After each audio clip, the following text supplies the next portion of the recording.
Acho que já podemos fazer a leitura.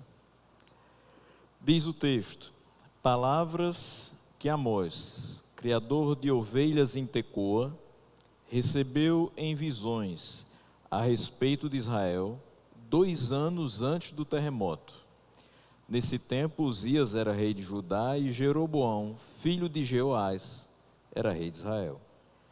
Ele disse: o Senhor ruge de Sião e troveja de Jerusalém.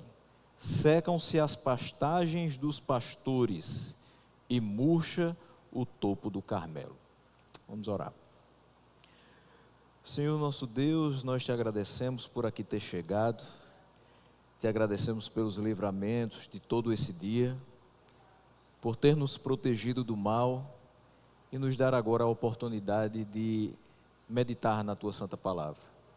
Nos ajuda a compreender o que ela tem a ver com nossa vida para o dia de hoje. Assim te oramos no nome de Jesus. Amém. Os irmãos podem se assentar. Por favor, fique com sua Bíblia aberta, até para não perder o profeta Amós. Então, como eu disse, hoje nós iniciamos uma série, vai ser longa, porque são 9 capítulos, e tem muito que ser exposto acerca da mensagem que Deus profere a partir do profeta Amós. E a nossa intenção nessa noite é apresentar de forma breve o autor e o contexto, de modo que a gente venha se inteirar daquilo que vai ser tratado em ministrações futuras, mas que a gente já comece a refletir acerca dessa mensagem que Deus entrega ao seu povo por intermédio do profeta. E a nossa oração é que Deus nos ajude nessa caminhada. Qual seria a mensagem de Deus para o mundo em que nós vivemos? Pense aí. Nós vivemos em um mundo em crise, mas isso não é novidade, desde a queda de Adão. Só que a nossa era tem enfrentado um número maior de crises e com maior intensidade. O que é que eu quero dizer com isso? Em outros momentos da história existiram crises políticas mais localizadas. E hoje, por conta da globalização, a crise política em países bem distantes do nosso acaba por nos afetar. Agora mesmo estamos passando por um momento de bastante tensão. O conflito é Israel e Palestina. Mas, dependendo de uma palavra, nós podemos estar no meio desse conflito. Uma palavra mal colocada, uma classificação errada, e a gente pode estar ou de um lado ou de outro e no meio do fogo cruzado.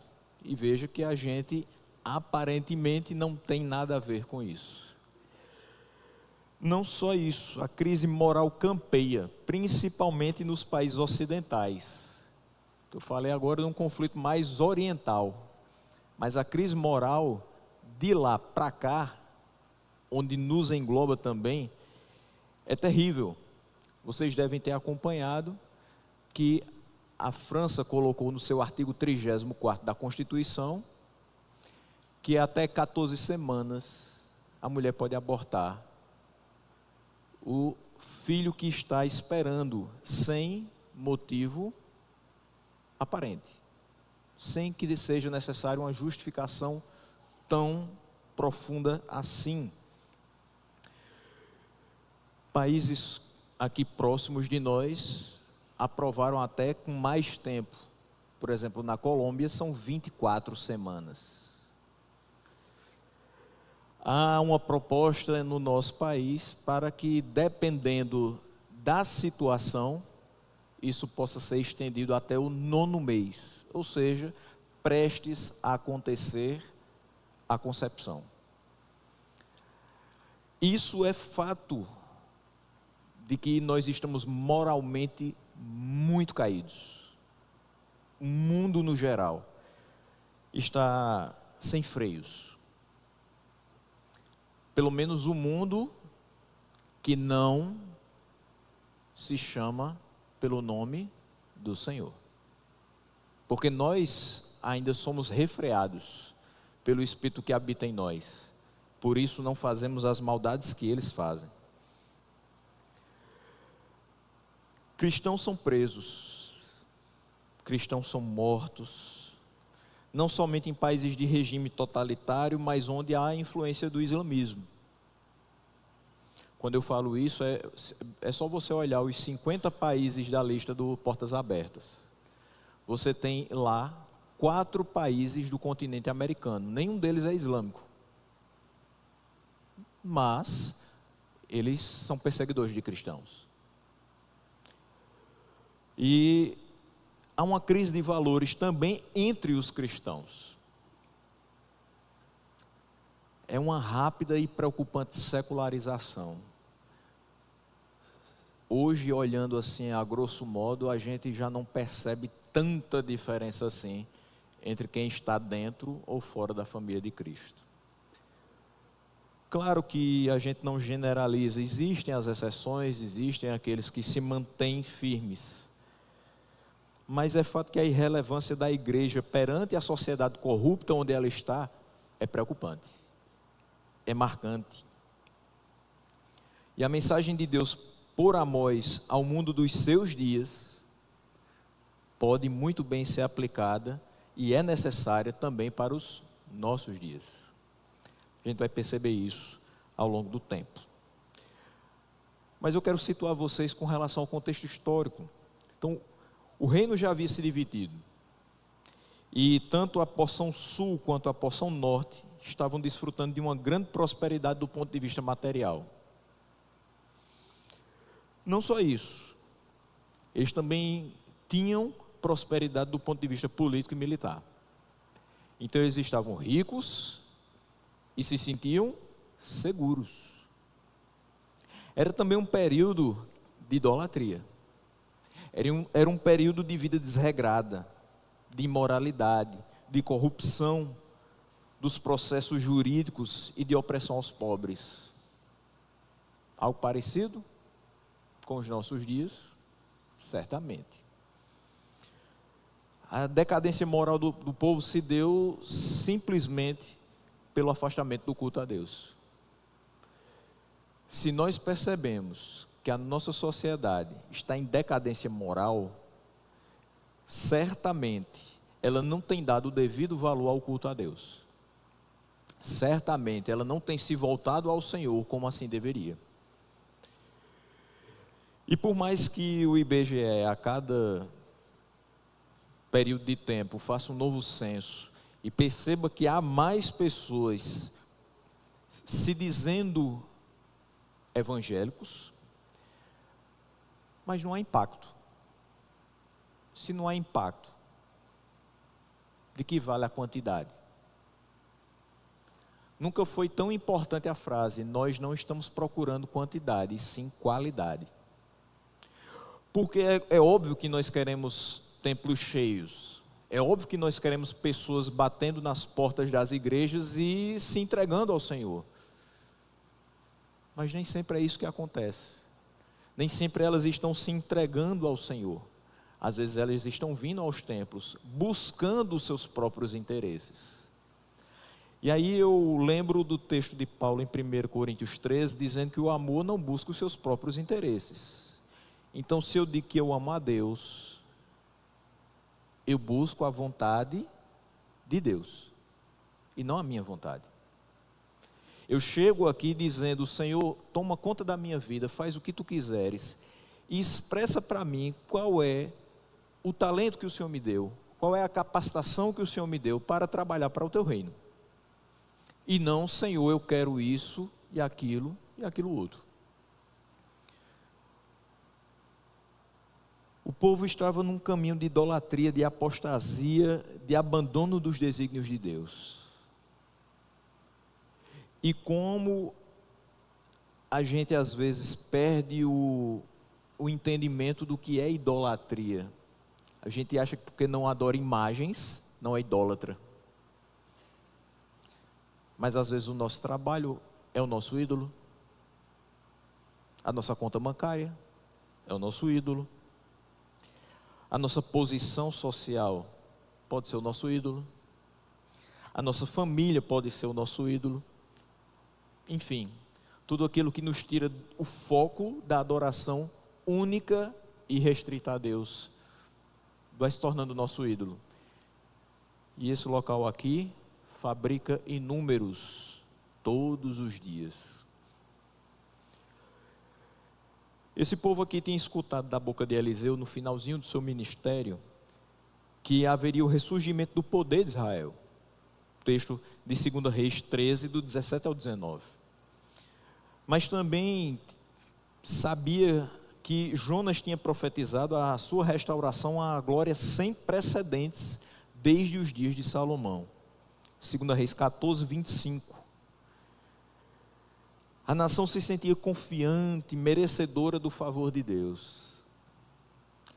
E é interessante que quando eu olho para o Brasil desses últimos anos, pelo menos dessa última década, eu também vejo uma nação que se sentia muito confiante e achava que merecia o favor de Deus, e que até tentou barganhar com Deus em determinados momentos e dizer: mas nós temos louvado o teu nome, nós temos feito marchas para o Senhor, nós temos feito movimentos para o Senhor, nós temos pregado a tua palavra, mas será que Deus tem se agradado de cada movimento que tem sido feito no nome dEle, ou pelo menos utilizando o nome dEle? Nem tudo que tem o nome de Deus, de fato vem dEle. Infelizmente a gente precisa fazer esse alerta. A gente gostaria muito que toda pessoa que utilizasse o nome de Deus, o fizesse para a glória dEle. Mas não é assim que as coisas têm acontecido. Muitos têm se levantado em nome de Deus para a sua própria exaltação, para a construção dos seus impérios, para a colocação das suas ideias em detrimento da palavra de Deus. E eu acho interessante que a coisa vai tomando tamanha proporção que até um tempo atrás a gente falava da teologia do coach, mas a gente não se ligava que existiam aqueles que diziam ser life coach, ou seja, pessoas que ensinam a viver. E muitas vezes essas pessoas tinham talvez metade da minha idade. Se você acha que eu já sou jovem, imagina alguém que tem metade da minha idade, dizendo como você deve viver.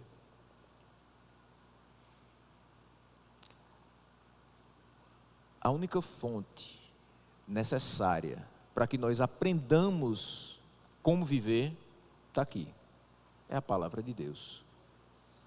Ela é que diz até onde eu devo ir e onde eu devo frear os meus passos. O que eu devo fazer para agradar o meu Senhor? O que eu devo fazer para viver de modo que seja um culto de gratidão a Ele por tudo que Ele já fez, e certo de que Ele ainda vai fazer muita coisa pela minha vida e pela vida dos meus. A prosperidade daquele povo aumentou a corrupção religiosa. E é o que está acontecendo com a gente. Quando eu digo com a gente, obviamente com a nossa nação. Sempre que existe valores monetários envolvidos, inevitavelmente, invariavelmente há corrupção. E quando o povo se aparta da vontade de Deus, se aparta do culto a Deus, da palavra de Deus, essa corrupção é muito mais devastadora. Uma nação que se sentia confiante, achava que Deus se agradava dela por ela ser tão abastada, tão poderosa, mas não tinha condições morais perante Ele, porque ela se firmava nessa prosperidade que experimentava naquele momento. Foram esquecidos os castigos que no passado Deus aplicou à nação infiel, e que a paciência do Senhor estava chegando ao fim, estava bem pequena. Por isso, Amós é enviado para lembrar o povo disso. profeta é levantado por Deus como uma última alternativa de conserto daquele povo. Quem deveria ser o primeiro a chamar o povo à responsabilidade? O rei. O rei fez isso? Não, o rei falhou. Mas você também tinha a presença do sacerdote. O sacerdote fez isso? Chamou o povo ao arrependimento, ao conserto diante do Senhor? Também não. Você tinha os anciãos, os juízes, todos haviam falhado e se corrompido.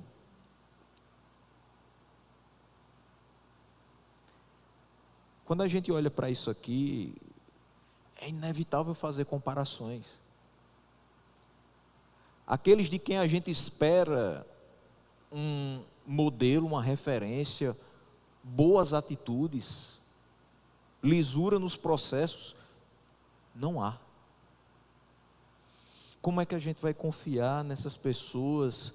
Como a gente vai achar que elas são alternativas para a gente? Para que a sociedade ande bem, para que de fato um dia a gente possa dizer assim: feliz é a nação cujo Deus é o Senhor, e essa nação aqui serve o Senhor. Esse é um ano eleitoral, 2024, eleições a nível municipal. Mas eu me lembro do ano de 2010, eleições gerais, legislativo e executivo. E há um candidato que já foi preso, solto, a esposa também, a filha também, proveniente do Rio de Janeiro, que fez uma propaganda tão grande que seria o nome evangélico no Palácio do Planalto, que toda vez que ele se reunia, as pessoas levantavam faixas dizendo assim: o Brasil é do Senhor Jesus, e votariam naquele candidato.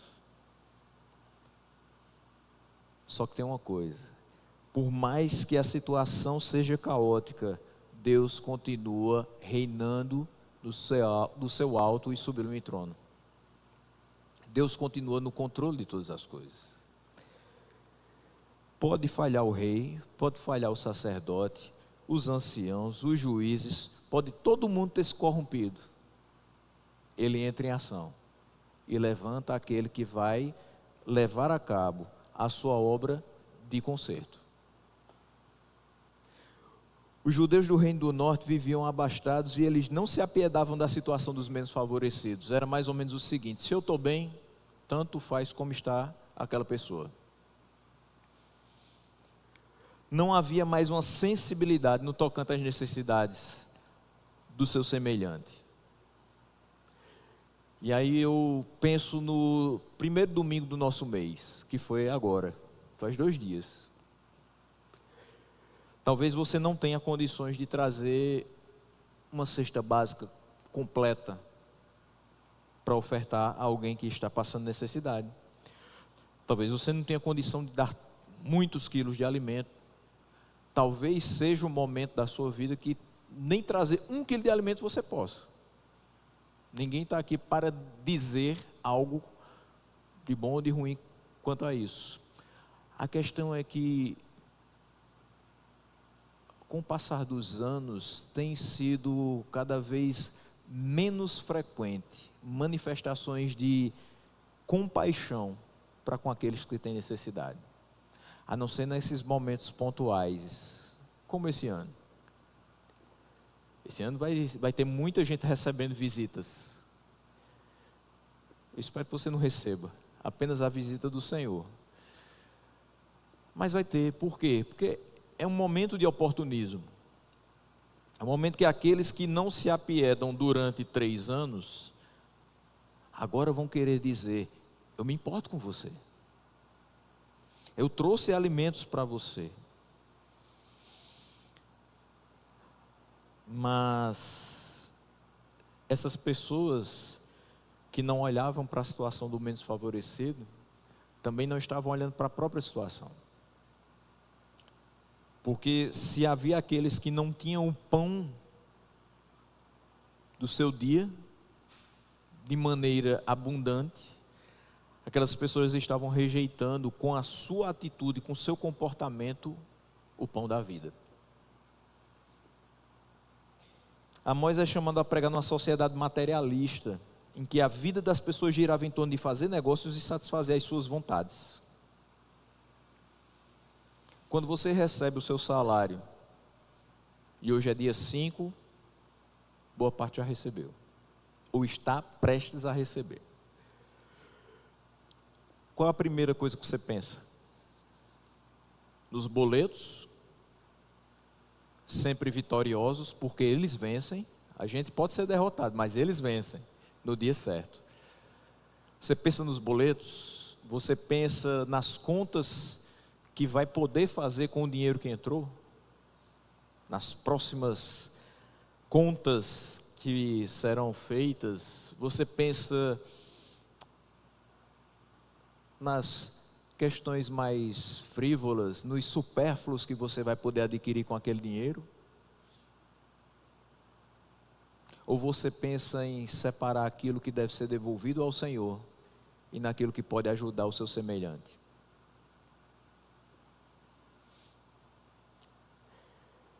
É muito complicado você lidar com pessoas que tudo que elas falam é o dinheiro, que a vida delas gira em torno dessa máquina de receber dinheiro, multiplicar o dinheiro e ter mais dinheiro. E quanto mais tem, mais quer. E tudo para satisfazer as suas vontades. E parece que a vontade do ser humano nunca acaba. Ele tem hoje um celular. Amanhã lança um novo modelo e já quer comprar aquele celular. Daqui a 3 meses lança outro.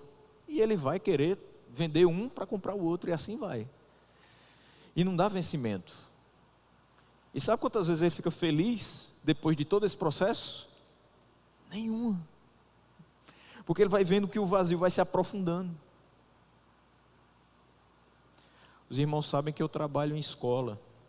Eu não estou mais lidando diretamente com alunos e pais. Glória a Deus por isso.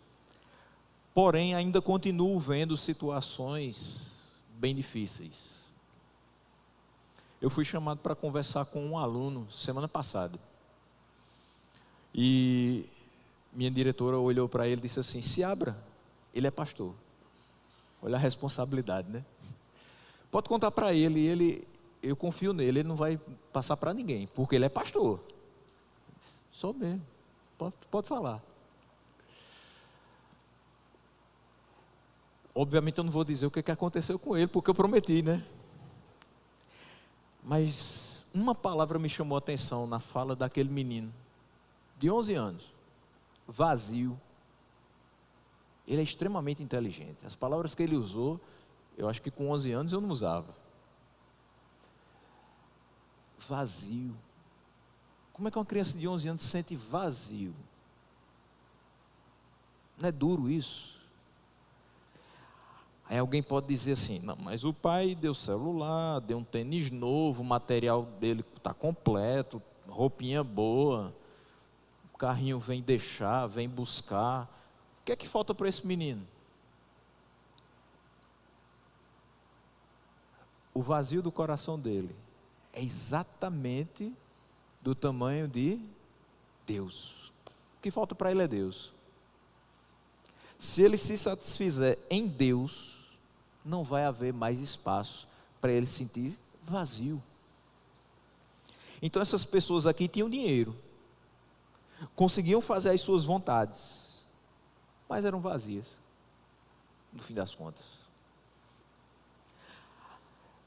Agora eu quero chamar a atenção para o seguinte: a questão não é simplesmente que ter dinheiro é um problema.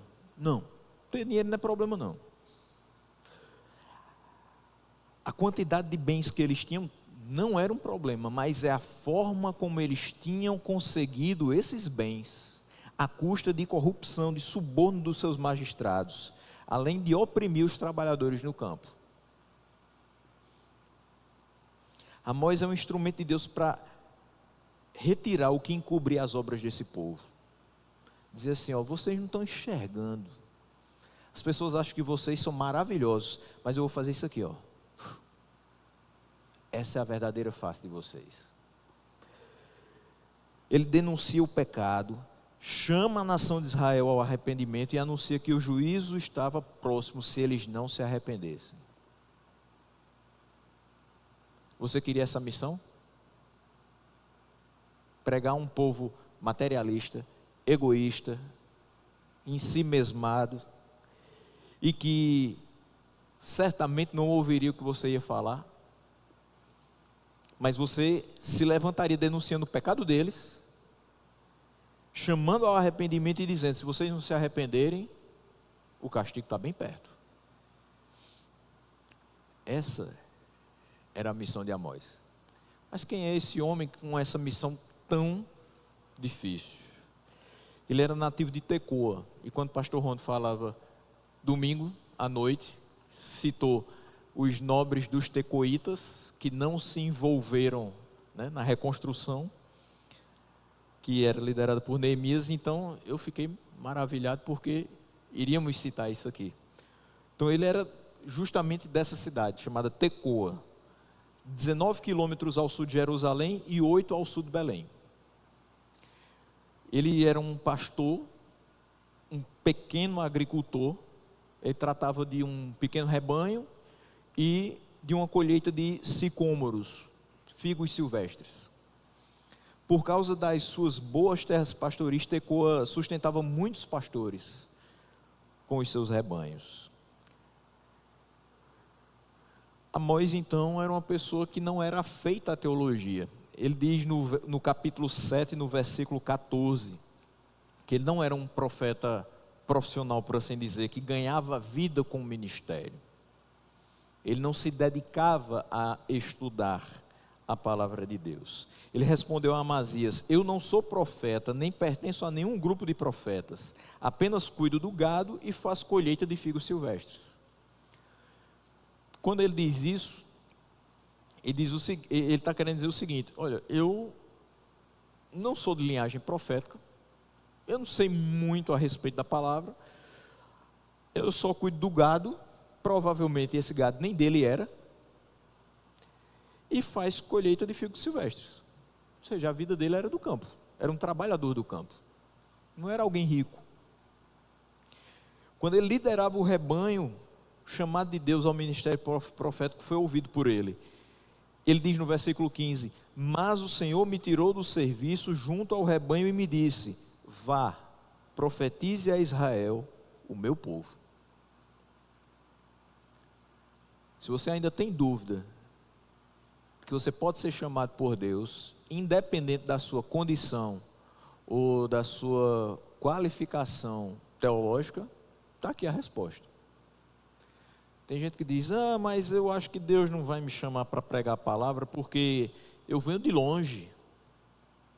A Tecoa era bastante longe também. Tecoa não tinha tradição de teólogos, mas Deus chamou Amós. Mas como é que Deus vai usar uma pessoa que cuida de gado, que corta palma para dar para os bois, uma pessoa que fica ordenhando vacas o dia todo, levando tonéis de leite para cima e para baixo? Deus vai usar uma pessoa como essa? Vai. Foi justamente quando ele estava com o rebanho que Deus o chamou. Ele disse: vá, profetize a Israel, o meu povo. Deus não vai me chamar, eu não tenho seminário teológico. Amós também não tinha. E olha que já existia uma escola de profetas naquela época. E ele profetizou durante 15 anos, de 765 a.C. a 750 a.C. no norte. Só que Tecoa era no sul. Era mais ou menos como se ele tivesse saído ali da zona rural, da área de campo, mais ou menos do Paraná, e subisse até o Rio Grande do Norte para pregar o Evangelho. E ele completou o seu ministério uns 10 anos antes de Isaías começar a profetizar no sul, em Judá. Lá no norte, o rei era Jeroboão, mas no sul, o rei era Uzias. E aí, quando você vai para Isaías, você sabe que o rei, na época de Isaías, era o rei Uzias. Então, ele é meio que contemporâneo de Isaías. Diz o versículo 1 que ele criador de ovelhas em Tecoa, recebeu em visões a respeito de Israel. Então Deus apareceu a Amós em visão, e o que ele mostra a Amós nessas visões? Pecado do povo, as necessidades do mundo daquela época, a urgência de arrependimento e a futura destruição de Israel por falta de arrependimento e mudança de rumo. Está lá, no telão que Deus coloca na frente de Amós, você tem um povo que peca sem pensar nas consequências. Você tem as necessidades desse povo, principalmente de arrependimento e de mudança de rumo.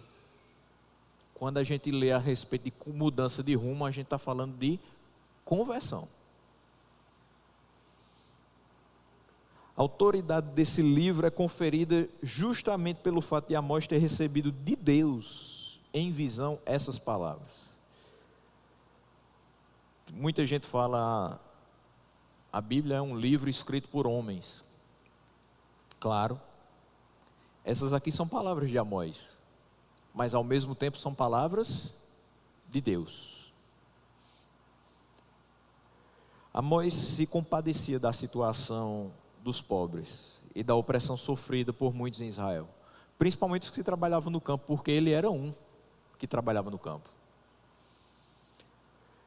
E como homem do campo, ele vai usar várias expressões, várias metáforas provenientes desse contexto em que ele estava inserido.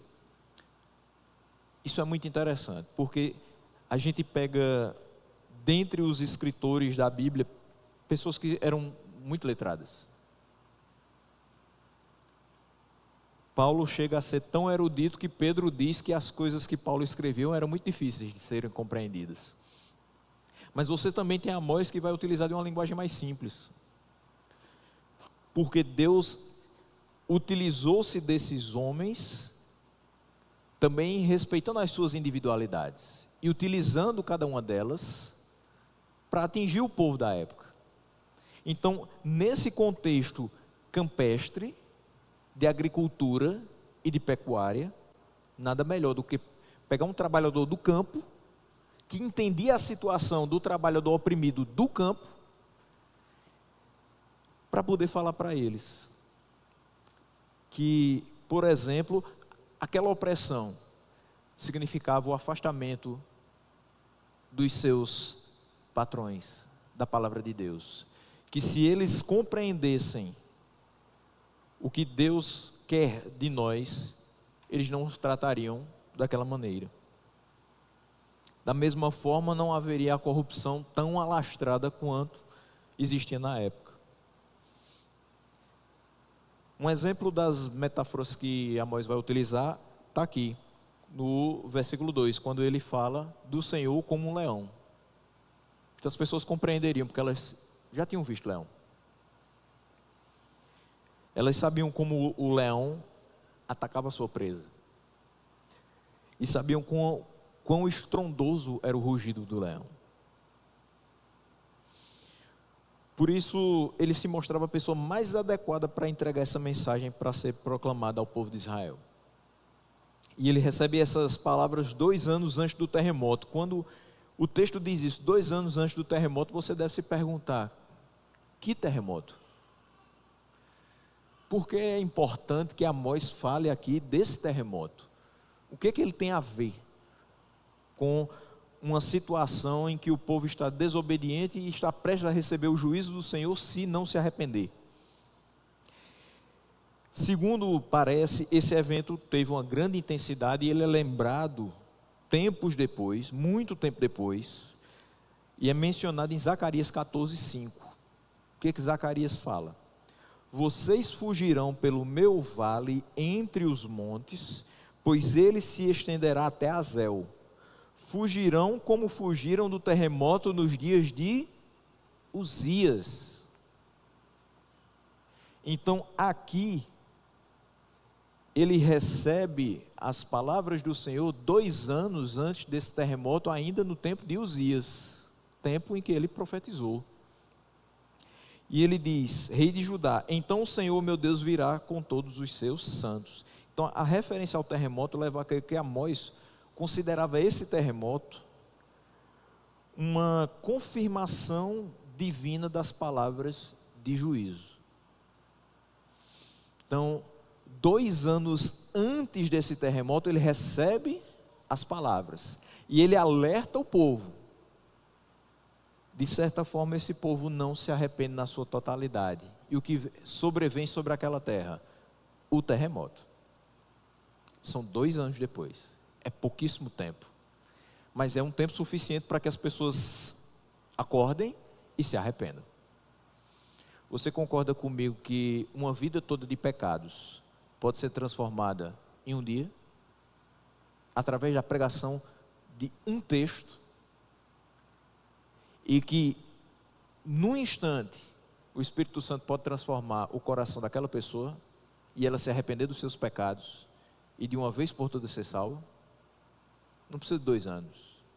Deus faz na hora que Ele quer, do jeito que Ele quer, com a velocidade que Ele quiser. Mas também tem uma coisa: se não há arrependimento, há consequências, há punição. E é isso que sobrevém sobre aquele povo. Só reforçando então, Amós pertencia ao reino do sul, que era comandado por Uzias, mas é chamado a profetizar no reino do norte, que era comandado por Jeroboão, filho de Jeoás. Inicialmente, as suas palavras vão ser direcionadas a 6 nações vizinhas ao povo de Israel, a partir do versículo 3, que a gente vai ver mais à frente. Só que ao longo do livro você vai perceber que a mensagem de Deus não era somente para essas nações. Então, o destinatário final dessa mensagem não são as 6 nações, mas o povo de Israel. Porque através dessas nações, Israel ia compreender que era exatamente aquilo que iria acontecer com ele. A partir do julgamento de cada nação, ele ia vendo o que poderia sobrevir sobre ele. O versículo 2, então, anuncia de modo ameaçador o conteúdo principal dessa mensagem de Amós, quando ele diz o seguinte: o Senhor ruge de Sião. Ou seja, é o leão. E ele é o leão da tribo de Judá. De onde Amós vinha? Do sul, de Judá. Esse leão ruge de Sião, ou seja, o local terreno onde o Senhor ali estabeleceu o seu trono. Dali ele ordenava a sua bênção, como diz nos Salmos, e a paz por todo sempre, mas também dali ele ordenava as punições para quem o desobedecia. Então ele rugia de Sião e trovejava de Jerusalém. Sabe por que esse leão rugia? Simplesmente porque ele queria ser o Deus de Israel. Ele estava rugindo para lembrar ao povo que ainda era Deus e que eles lhe deviam temor, por ser ele o seu libertador, sustentador e governador. E o leão ruge ainda hoje, dizendo para as pessoas que estão sendo desobedientes à sua palavra: eu ainda sou o seu Deus, você me deve temor, você precisa se dobrar diante do meu senhorio, porque fui eu que lhe libertei do pecado, sou eu que sustento sua vida, então eu preciso ser o seu senhor, o seu governador. É importante lembrar que o Deus em nome de quem Amós fala é maior, é mais que o Deus de Israel somente. Ele também usa uma nação contra outra para levar a efeito os seus propósitos. Amós 6,14 diz o seguinte: palavra do Senhor, Deus dos exércitos: farei vir uma nação contra você, ó nação de Israel, e ela a oprimirá desde Lebo-Ramate até o vale da Arabá. Se ele quiser, e se assim for necessário, ele levanta uma nação ímpia, inclusive, para fazer com que o seu povo perceba o erro que está cometendo. E esse povo se arrependa e volte para o ponto de onde caiu.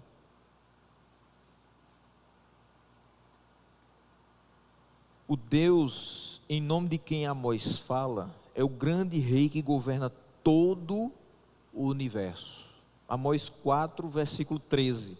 Aquele que forma os montes, cria o vento e revela os seus pensamentos ao homem, aquele que transforma a alvorada em trevas e pisa as montanhas da terra. Senhor, Deus dos exércitos é o seu nome. É diante desse Deus que aquelas pessoas estavam. É diante desse Deus que nós estamos. E nós precisamos reconhecer que Ele tem todo o poder.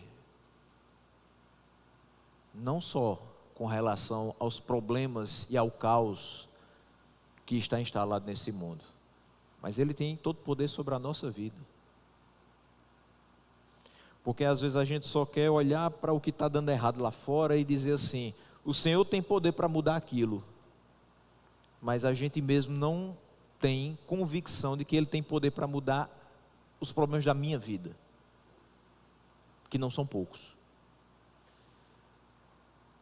Às vezes eu não quero colocar como Deus sendo poderoso para transformar aquilo que eu mesmo quebrei dentro da minha casa, dentro da minha família. Eu com minhas próprias mãos, com minhas atitudes, com minhas palavras, fiz desmoronar. E eu fico tentando ali de forma muito precária, com minha falta de entendimento, com minha falta de sabedoria, fazer com que tudo se restabeleça.